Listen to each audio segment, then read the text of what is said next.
All right, well, Bob, let's go ahead and start with you sharing a little bit of what it was like to grow up in the Pulte household and where you were in the lineup of kids.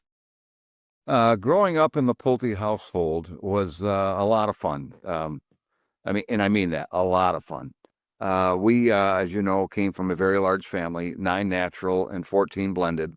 And there was always something going on. And what I mean by that, there was always somebody's birthday, somebody's first communion, somebody's baptism, somebody's graduation. So there was always something to celebrate in our house.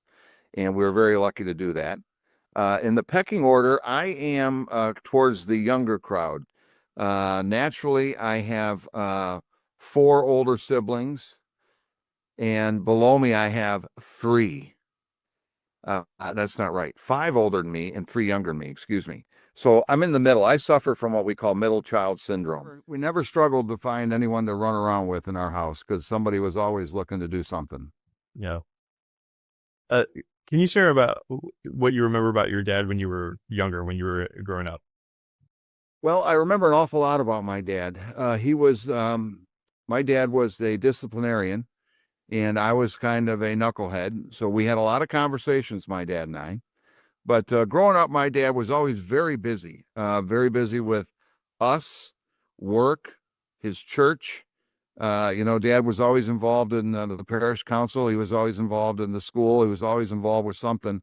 But he always had time for us.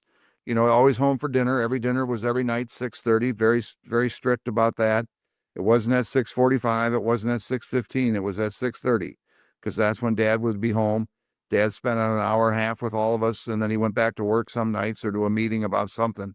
But my dad was always very busy. But he was very aware of what each of us were up to, and would always check in. So there was never not too often Dad didn't know what was going on in the house. As much as he might lead you to believe otherwise, he knew exactly what was happening. So I've heard a lot about the traditions that surround specifically Thanksgiving and Christmas. Can you maybe talk a little bit about what you remember about those traditions and what your experience was like? Sure. Yeah, Christmas in our house was loaded with great traditions. One of which started first thing every morning on Christmas Day. We would sing Happy Birthday to baby Jesus. But before we got to Christmas, I don't remember exactly how old I was, but there was a point in our lives where our folks had truly decided you kids have plenty and you don't need Christmas gifts. So why don't we work as a family to find somebody who really does need all of the resources that my parents would have spent on us? They chose to spend on somebody else, whether that was an organization, a nonprofit, a family that we might have gotten through our local church, something like that. And we would all go out and shop for this family. And, there were many years we would buy such things as bicycles, washers and dryers, ping pong tables, clothing, food, uh, refrigerator, you name it, all kinds of stuff that families would need. And then we take it over to the family and give it to them. If it was a nonprofit, we buy all sorts of supplies that they would need, take them down there and have a Christmas party with them. And those are memories that I'll always forget, and traditions that we have taken, Mary, my wife and I, and taken and applied to our family. Um, some of the more commercial or other things is one of why we did that. We picked Kris Kringles in our house, and you had to if you pick Kris Kringle meant you pick a name, and you had that guy or gal or your mom or dad as your Kris Kringle, and you had to make them a gift. You couldn't buy it. And my mom and dad wanted us to make the gift, thought it would be more meaningful, and it really was. And I actually still have about 3 or 4 of those gifts that my siblings or my dad made me growing up when we were kids. So it was that, and then some of the other traditions we had were we would spend time with our Jewish neighbors, the Partridge family. That was truly their name. And we would spend time with them and celebrate Passover. We'd have Seder meals with them. We would talk about Christmas with them. They'd come to our house on Christmas Eves. So it was a lot of interfaith sharing going on in our house. And us kids, not knowing we were learning an awful lot about the Jewish faith. And I think that was all great stuff. So, I mean, again, lots of traditions. I could keep going on and on, But they were, really great. And I think how you measure how great they were is I would imagine most of my siblings who have families still practice those traditions. And I think that's a great sign. Yeah, that's great. Uh, let's talk about once you were an adult now. So, can you describe what your relationship with your dad was like once you were out of the house? Yeah, well, I was out of the house early. I was one of the lucky ones in our household. I fell in love right in college, and I never came home from college. But as an adult, I was very lucky. I worked in the same town where my mom and dad lived, meaning I never left Bloomfield Hills. And so I got to see my dad a lot um, as an adult. As a young parent, my dad would come over for dinner when Karen was out of town, and we'd have him for dinner with the kids. And then as a young professional builder, I was very lucky because often I thought I had a problem, but I would run up the street to my dad's office, and minutes later, I'd find out I didn't have a problem. It was just something I didn't know how to figure out, and he helped me figure it out, so it wasn't a problem very long. So I was, again, very lucky to have dad around during my young professional home building career. And more importantly, probably as a young dad, I was able to have my dad around and my mom and my stepmom and my in-laws for that matter.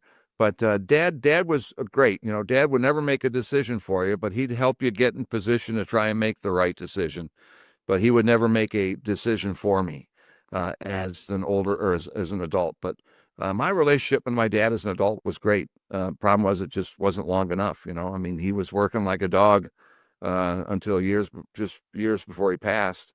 And then when he did retire, I got to see him. But by then, my kids were older and things were changing in my life. So, but again, I wouldn't change it for the world, the relationship I had with my dad. Yeah, could you talk maybe a little bit about some of the lessons or the influences he had on you, whether that's as you just were talking about as a dad, but maybe in business too? Sure. Well, boy, that influences my father gave us in business didn't start as an adult. Our kids, our father was teaching us how to be in business since we were kids, and that started with don't spend any what money you don't have, don't borrow money you can't pay back, only do what you only do what you know you can do, and just try and do your very best. All these kind of things. We used to have IOUs with our dad. I mean, what kind of dad makes a kid sign an IOU when you borrow $10 from them? Our dad.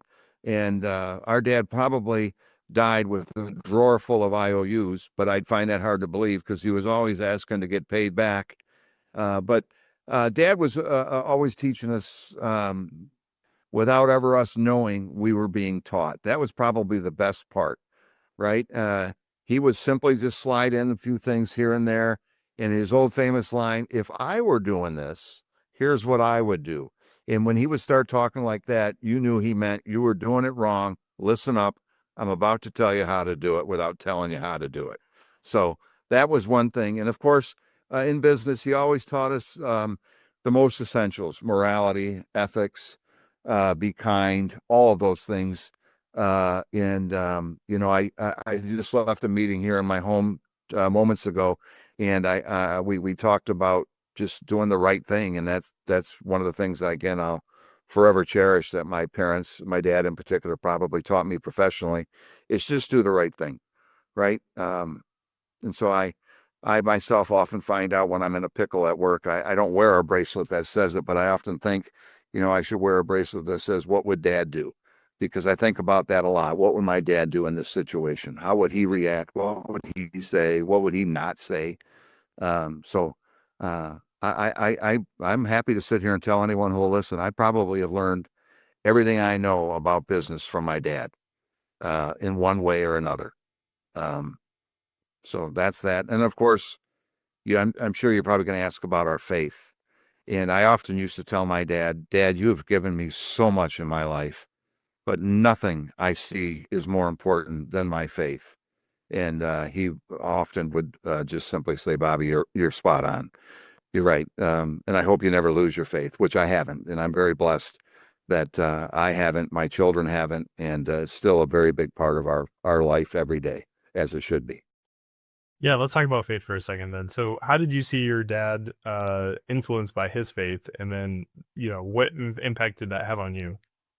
Um, well, again, it had a great impact on us. My dad's uh, love of God, and then the way he taught us how to love God and to live like God every day. I don't know every move my dad ever made in life, and I'm sure there were days he might not have been the best Bill Pulte he could have been, but I can't imagine there's too many days like that because I never saw my dad gets so angry with anybody, gets so upset with anybody that he called them names. He ruined that relationship with them. He always just told us to just try and be kind, do the right thing. Um, you know, ethics, morals, all of that stuff. That's all that matters, right? Um, I used to hear my dad say something like, money's great, but it's not everything. And I would sit there and think, holy smokes, this is from a guy that's got more money than most people walking the earth. And I would think, how can he say? And he would say, I just was lucky. It all happened the way it did. And that's not what it's all about. It's all about having a good relationship with God, having a good relationship with your family, and having a good thing going at work. And that's all I've ever really strived to do. So, yeah, I've learned everything about my faith pretty much from my mom and dad. And because of their sending me to the schools I did, I've been able to maintain my faith, grow my faith, and all of those things. So I'm extremely grateful for that. Uh, One of the other things too that we often talk about here, especially at the foundation, is Bill the Giver.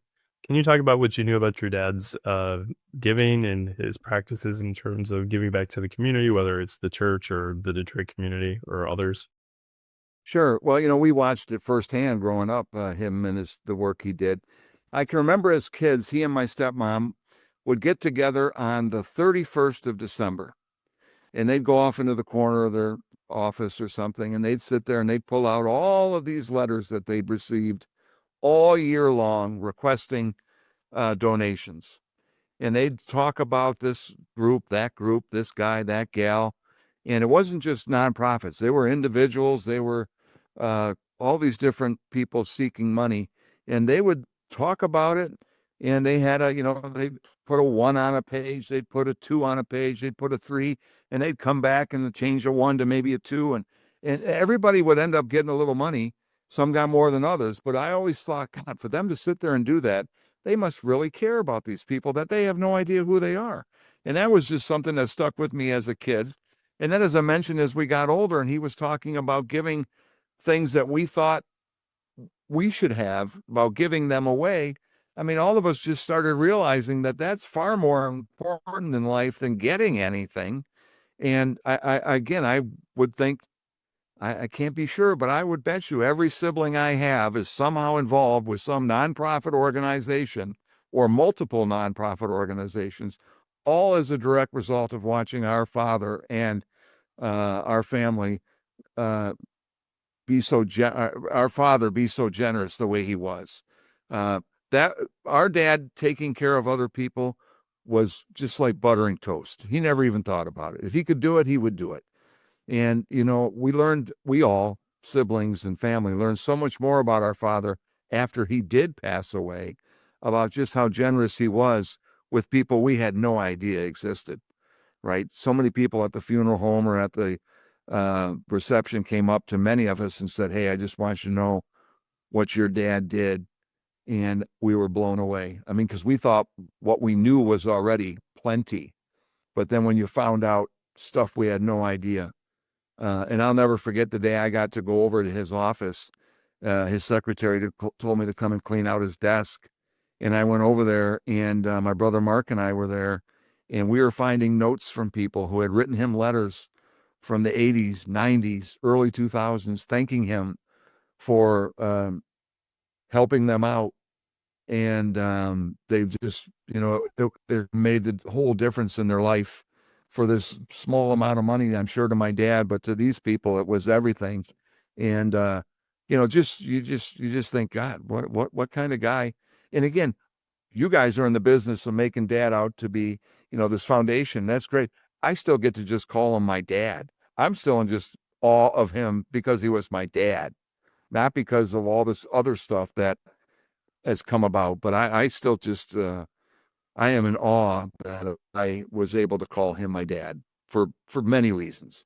And his faith, his generosity, his kindness are all reasons for that. Did your dad have any sayings or advice that has really stuck with you over time? Um, well, yeah, I'm sure there are a bunch of sayings I remember all the time. One of them was, "There's no such word as can't." I mean, if we ever used the word can't growing up at the dinner table, he would stop you on a dime and say, what are you talking about? There is no such word as can't. You can do this. Yes, you can. And he would help you figure out how you could do it. And lo and behold, you'd figure out how to do it. So that's the one that often sticks with me. And then when I still say to my kids, believe it or not, even though they're older, when I have them on the phone, is, my dad used to say stuff like, "Have I told you I love you lately?" And, he would sing that to my mom. That was always a famous one. Or, "You've got freckles on your butt. You're pretty." I sing to my wife all the time. And then, of course, one that I mentioned in my eulogy with my dad was, uh, uh, "Good night, don't let the bed bugs bite, and I'll see you in the morning light." And I can still hear him saying that to us. But, those are kids' things that stick with me. You know, um, just, "I love you." I think those were the last words my dad ever said to me. So I was pretty lucky for that. There was no but after that. It was just, "I love you." So, uh, but yeah, little things, James, stick with me. But those are most of them. And they mostly come from my childhood, where I was, all ears back then. Yeah, that's great.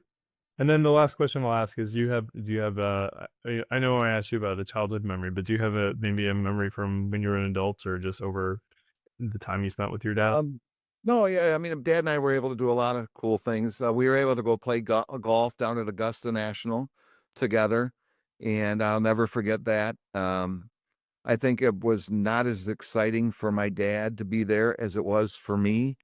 I know my dad was, again, a big golfer and he had liked that kind of stuff, but not, he wasn't as taken aback or in awe of it as I was. I mean, number one, I was at Augusta. Number two, I was there with my dad. How cool was that? So, that's something I'll always remember. But stuff that he might have said to me or stuff, you know, James, I just can't nail it down to any one great memory or one great saying, because to me, it's just a life full of them. Yeah. Well, that's great. Thanks so much, Bob, for sharing. Really appreciate you making the time to jump on with me this afternoon.